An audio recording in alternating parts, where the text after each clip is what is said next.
कहते हैं अक्लमंद को इशारा और अहमक को फटकारा। ये जो देश देख रहे हैं ये देश है ईरान, और ईरान ने अचानक से एक अजीब सा आइडिया निकाला है। और ये आइडिया क्या है? ये आइडिया है भारत और पाकिस्तान दोनों को जोड़कर एक ऐसा नेवल संगठन बनाना। माने ईरान अपना नाटो बनाना चाहता है और उस नाटो में भारत पाकिस्तान शामिल हो। जानेंगे ये आइडिया कैसे आया है ईरान के पास और आगे क्या उपाय है। जहां एक तरफ ये सब कुछ हो रहा है तो वहीं दूसरी तरफ चीनी एयरक्राफ्ट कैरियर बुरी तरीके से हुआ तबाह और तस्वीरें मचा रही है हलचल। चीनी नौसेना के साथ ये अचानक से कौन सा झोल हो गया है? जियोपॉलिटिक्स में धमाल मचा हुआ है। आइए जानते हैं इन खबरों को विस्तार से। विशेषज्ञ ये कह रहे हैं कि देखो, दुनिया में अब ग्रुपबाजी शुरू हो चुकी है। दुनिया नए नए जियोपॉलिटिकल ब्लॉक बना रही है और ये ब्लॉक ही भविष्य है। कुछ ब्रिक्स का ग्रुप बन रहा है, कुछ क्वाड का ग्रुप बन रहा है, नाटो में लोग जुड़ रहे हैं और आने वाला समय जो होगा ये आने वाला समय होगा ग्रुप का, ब्लॉक का, संगठन का। अब ऐसे में ईरान को ऐसा लगता है और ईरान ये सोचता है कि मैं भी एक ग्रुप बनाऊं, क्योंकि अभी तक आप ईरान को देखेंगे तो ईरान किसी ग्रुप में शामिल नहीं है। ईरान जो किसी ग्रुप में शामिल नहीं है तो अपने आप को अकेला भी महसूस कर रहा है। अकेला महसूस करने की वजह भी है, ये इजराइल में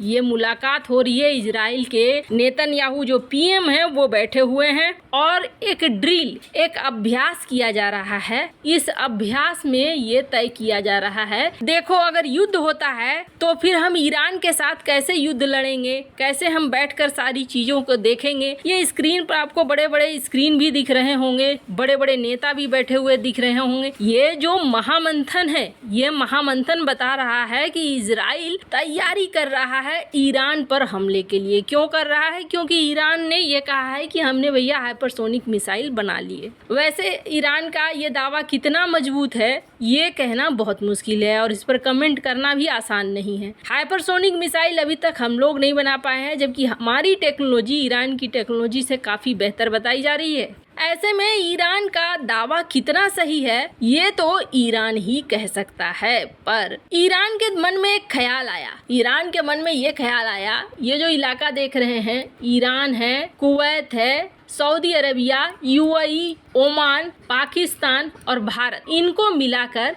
ये चाहता है कि एक संगठन बन जाए इस इलाके में। ये गल्फ कंट्रीज के साथ, भारत के साथ मिलकर एक संगठन बनाना चाहता है। तो पहली बात तो ये कि इसने सोच कैसे लिया कि पाकिस्तान और भारत दोनों साथ आएंगे। इस पर ईरान ने एक तर्क दिया है। ईरान ने एक तर्क दिया है जो हमें पिछली बार एक खबर मिली थी। इस जगह पे एक शिप पकड़ा गया था और ये शिप वैसे तो बताया गया था पाकिस्तान का है, पर पाकिस्तान ने कहा कि जी नहीं, हम नहीं जानते हैं। इसमें 1.45 बिलियन डॉलर के ड्रग्स निकले थे, जो बहुत बड़ी मात्रा है। होता क्या है? होता ये है कि ये जो इलाका देख रहे हैं, हिंद महासागर का ये इलाका और अरेबियन सी, ये जो इलाका है, ये इलाका बन गया है ऐसा इलाका जहां ड्रग्स का भरमार सप्लाई होता है। अब अकेले अकेले कोई भी देश इन ड्रग्स के शिप को रोक नहीं सकते हैं। जैसे भारत के पास जो पकड़ी गई, केरल के पास जो पकड़ी गई, उस शिप में कहा जाता है वो शिप मदर शिप थी। इतना माल भरा था और ये फिर छोटे छोटे शिप और छोटे छोटे कॉन्ट्रैक्टर के जरिए भारत के कई क्षेत्रों में फैलाया जाता। तो ईरान का कहना है कि देखो, ये जो इलाका है, इस इलाके में हम अकेले अकेले पेट्रोलिंग नहीं कर सकते हैं, इन चीजों से हम बचाव नहीं कर सकते हैं।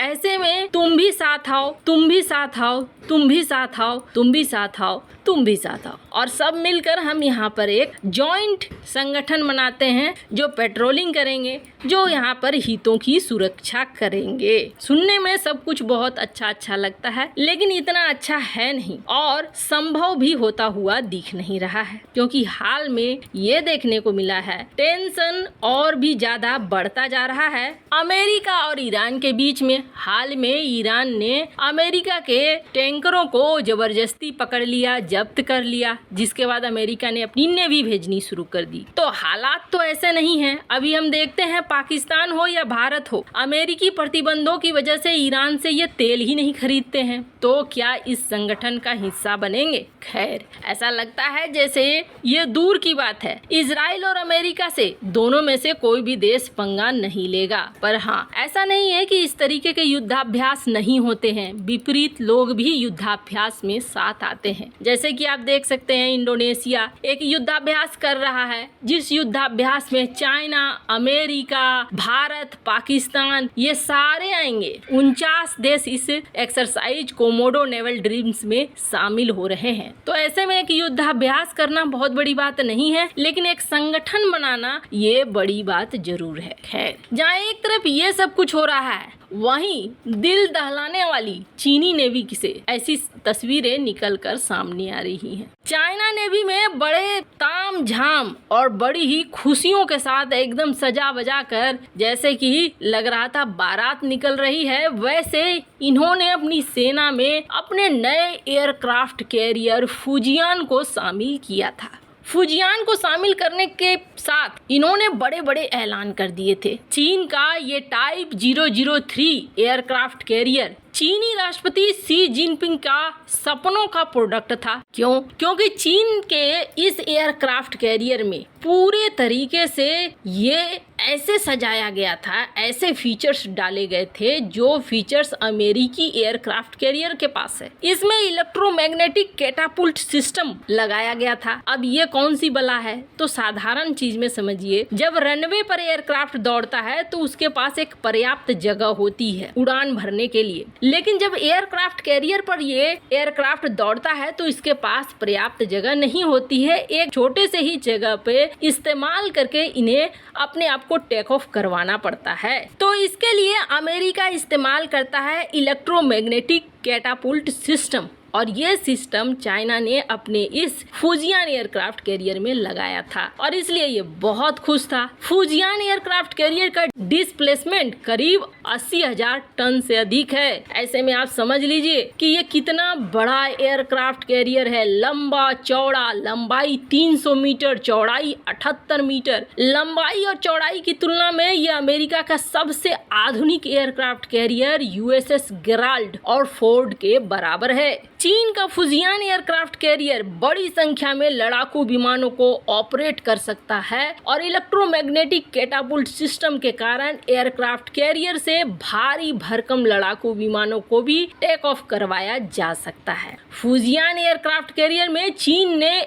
अत्याधुनिक रडार लगाए जो 500 किलोमीटर दूरी तक के क्षेत्र को स्कैन कर सकती है। इससे चीन समुद्र में दुश्मनों की हरकतों पर नजर रख सकता है। चीन फुजियान एयरक्राफ्ट कैरियर पर J-15 इलेक्ट्रॉनिक वॉरफेयर विमान, J-35 fixed wing early warning aircraft, KJ-600 और कई सारे टोही ड्रोन इसने तैनात रखे थे। अब दिल दहलाने वाली खबर क्या है? खबर ये है कि सोशल मीडिया पर इसके क्रैक को दिखाया जा रहा है कि फ्लाइट के डेक पर दरारें पड़ रही है, और स्थिति ऐसी हो गई है कि फुजियान को शामिल नहीं किया जा सकता है सेना में, क्योंकि दुर्घटना के चांस बहुत ज़्यादा बढ़ गए हैं। दरारें छोटी मोटी नहीं हैं, दरारें काफ़ी बड़ी हैं। खैर, इन सब मामले में आपकी क्या राय है? कमेंट कर जरूर बताएं। जल्द मिलते हैं अगली वीडियो में नई खबर के साथ।